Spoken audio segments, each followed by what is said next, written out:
Okay, so last time we were talking about the Greco-Persian Wars, right? And those battles, like the one from Miletus, weren't just about like who gets this piece of land, right? They were these huge clashes of civilizations that really shaped what Europe would become. And I always love getting into the military history of all it. Absolutely. But what I think is so fascinating is how connected those conflicts are to the birth of Western philosophy. It really is remarkable, you know? It's almost as if war, with all that chaos and destruction, it brings somehow like sparked this explosion of thinking. Like people were suddenly questioning everything. You know, like the very nature of existence and our place in the cosmos. It seems counterintuitive, right? In the middle of all this bloodshed and fighting, these thinkers popping up and trying to make sense of it all, searching for meaning and truth. So that's what we are going to dive into today. We're going to look at how ancient Greek philosophy, sparked by these conflicts, laid the foundation for how we think in the West today. We'll explore like the key players, and there are sometimes radical ideas and the surprising connections to other civilizations. That was good. And we'll look at how this all rippled out through politics, science, even art.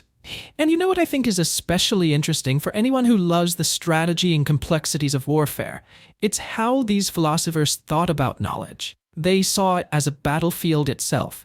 Just look at what Bertrand Russell said about philosophy. He called it a no man's land between science and theology.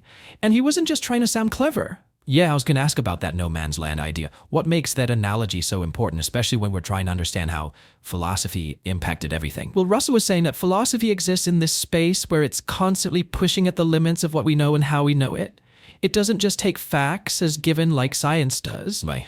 Or rely completely on faith and dogma like theology does, and it makes us question our assumptions, think critically, and explore the unknown. So it's less about just accepting what you're told, and more about saying, wait a minute, let's really examine this belief, this idea, this way of seeing the world. Not a constant probing or a search for a deeper understanding. Exactly. And this spirit of inquiry, this willingness to question everything, is key to understanding how philosophy, which started amidst all that war, eventually shaped history.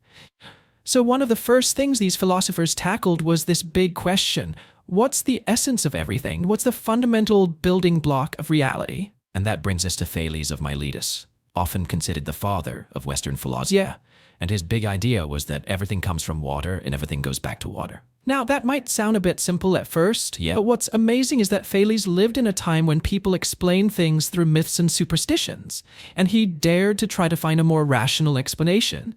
He looked around him, saw how important water was for life and growth, and theorized about its nature. But it wasn't just a European idea, was it? I mean, over in China, at roughly the same time, you had the philosopher Guanzong saying, all things arise from water too. That is such an important point. It shows us that wanting to know and understand the world is a universal human thing. It goes beyond cultures and borders. So, while we give the Greeks a lot of credit for the start of philosophy in the West, it's a lot more complicated than that. Right, it was happening in other places too, with these great minds coming to similar ideas, even though they got there in different ways. And this kind of intellectual sharing, even if it was accidental, is something we see over and over.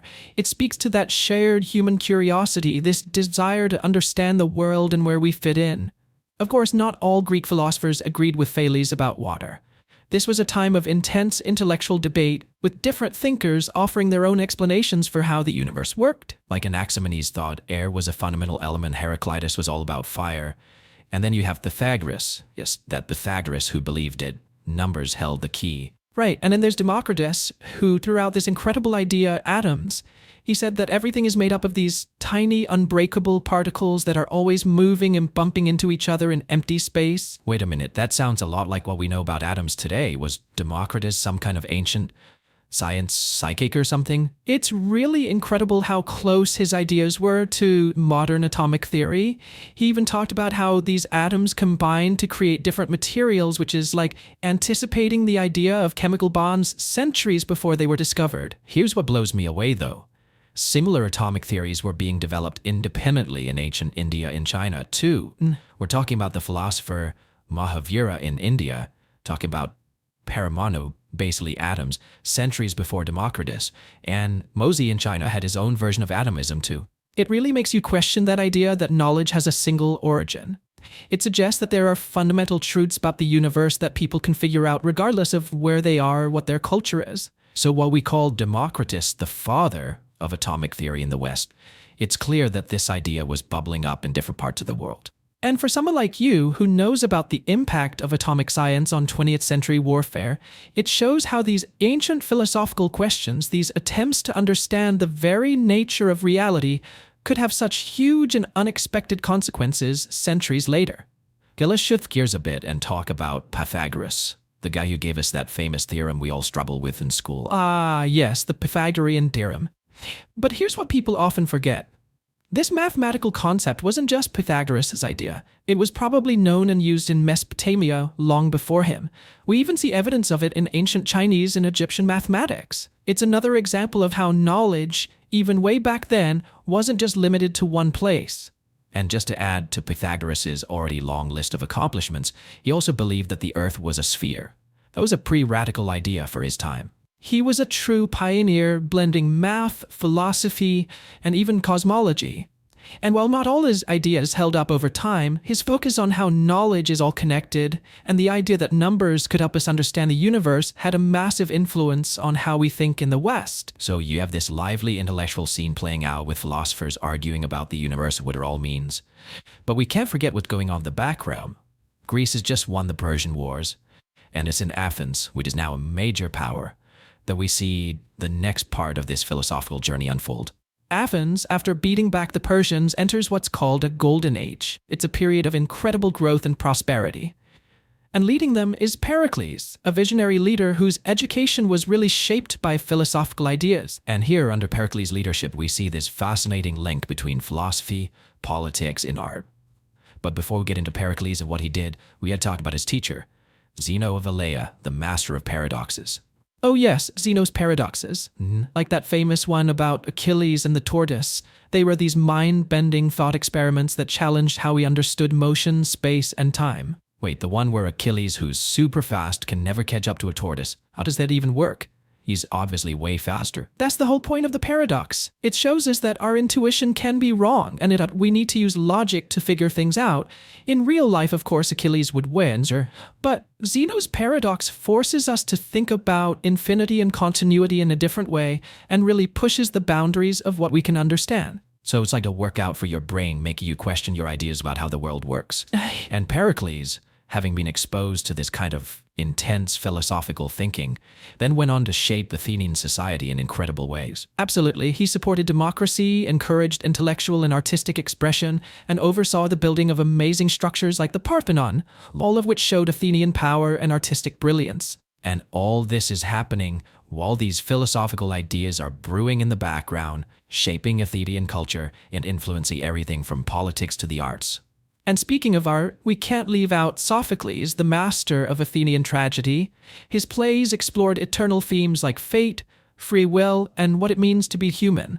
His play, Oedipus Rex, still feels relevant today. It connects with people centuries later. And this lasting power of art, this ability to speak to us on such a deep level, shows how these philosophical ideas, born from conflict, became a part of Athenian society. So we've gone from the battlefields of the Persian Wars to this no man's land of philosophy, and now we see these ideas shaping Athenian society, right? From its political structure to its art. It's a powerful example of how philosophical inquiry, ignited by conflict, can ripple through an entire civilization. And this is just the beginning. There's so much more to explore as we dig deeper into the golden age of Athens and those philosophical giants who emerged from it. It's like we've been talking about this explosion of Athenian culture, right? It's at a phoenix rising from the ashes of those Persian wars. Yeah. But, all that energy and ambition, it also led to more conflict. It led to another huge turning point in Greek history, the Peloponnesian War. Ah, yes, the clash of the titans. Yeah. Athens versus Sparta. Yeah. Two very different ways of being Greek. Exactly. It wasn't just a fight over land, it was a clash of ideologies. You had Athens with its democracy and focus on thinking and debate and its powerful navy. Right. And then there's Sparta with its strict social order and warrior culture and dominance on land. Two completely different models. And this war, this epic battle between these two powerful city-states, it really changed things, not just for Greece, but for the whole path of European history. It did. The Peloponnesian War was brutal. It lasted for decades. And in the end, Sparta won, But what's incredible is that even with all that chaos going on, philosophical thinking kept going strong. This is where we meet Socrates, one of the most influential philosophers ever. Socrates, the gadfly of Athens. The guy who famously said he knew nothing. He didn't write anything down himself, but his ideas passed down through his students, especially Plato. They'd echoed through the centuries. What's so interesting about Socrates is how he approached things. He was all about asking questions, challenging people's assumptions, and finding the holes in their beliefs. It wasn't about giving answers, it was about making people think more deeply and question themselves. That's the famous Socratic method, right? Where he'd just corner some random Athenian in the marketplace and pick apart their whole worldview with carefully worded questions. Exactly. He believed that true knowledge was already inside everyone, and that through dialogue and critical thinking we could bring it out. But that constant search for truth and his willingness to challenge authority, it made him some enemies. And those enemies ended up silencing him. Socrates was put on trial, accused of corrupting the youth and not respecting the gods, and they sentenced him to death. His trial and execution are this tragic reminder that free speech is fragile and that challenging the status quo can be dangerous, even in a democracy like Athens. But even though Socrates was silenced, his legacy lived on through his students, especially Plato. And it's with Plato that we see those Socratic ideas develop into a whole philosophical system. He tackled questions of ethics, politics, and the nature of reality itself. Plato's most famous work, The Republic, lays out his vision for an ideal society, a society ruled by philosopher kings.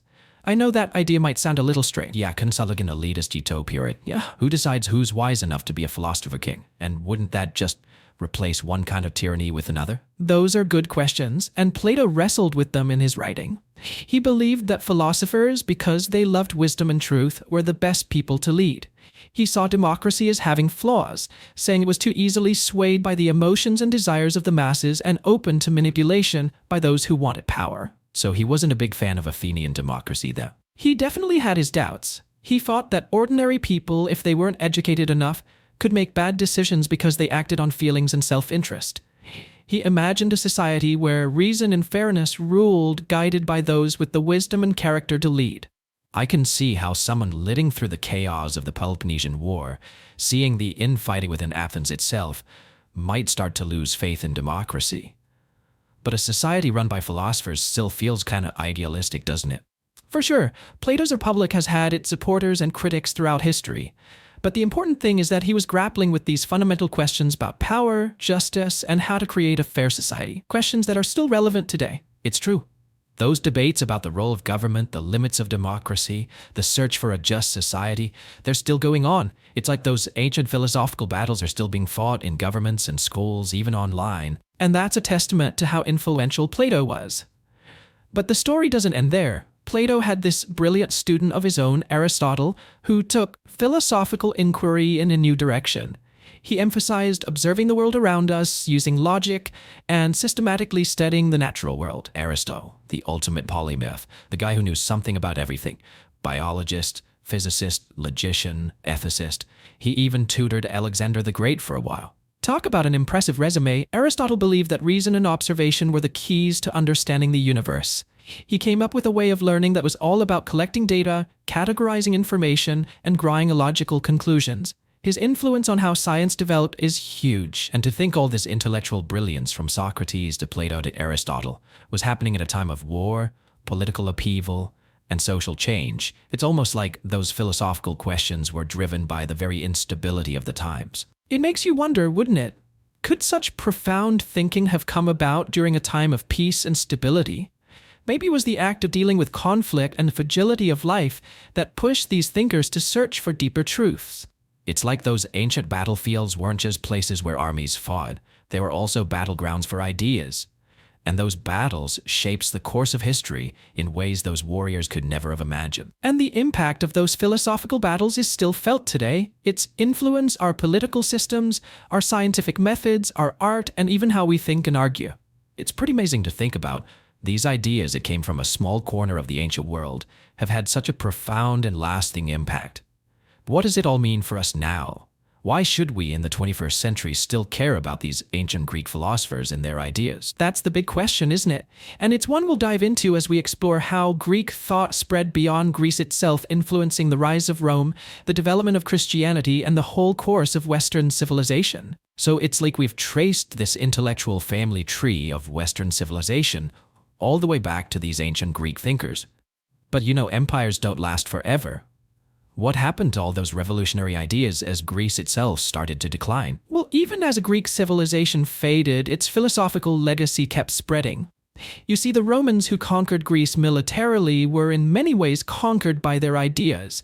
They took Greek philosophy and made it their own, integrating it into their laws and culture. Like that saying, captive Greece took Rome captive. Right. Greek thought, even though it wasn't a weapon in the traditional sense, achieved a different kind of victory. Absolutely. And this intellectual conquest continued as Christianity rose to prominence within the Roman Empire.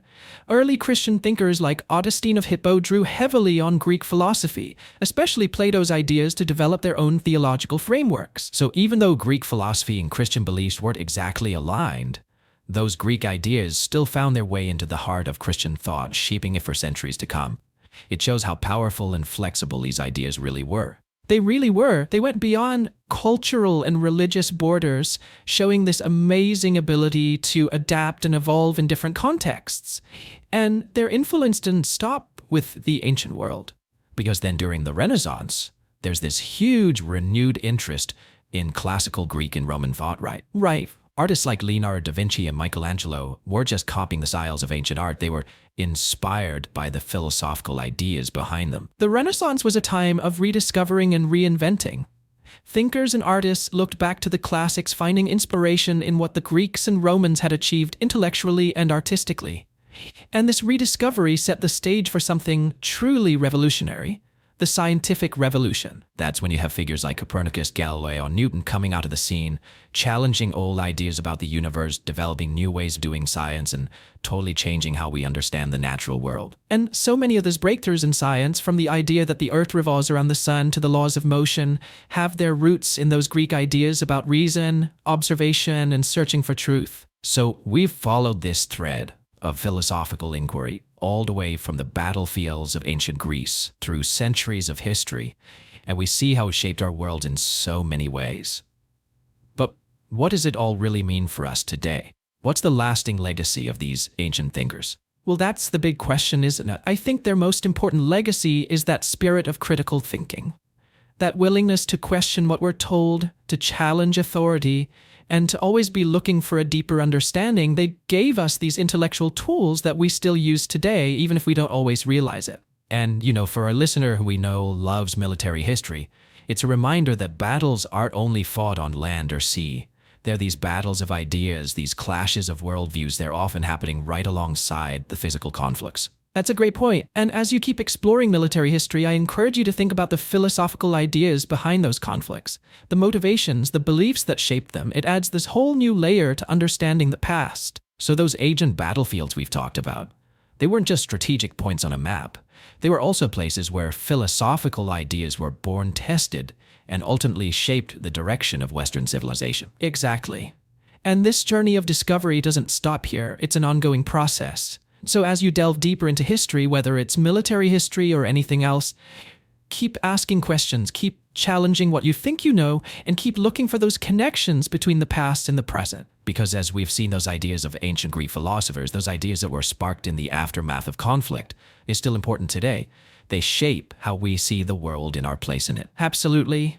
And who knows what new insights and discoveries are waiting for us as we keep exploring this vast and fascinating landscape of ideas.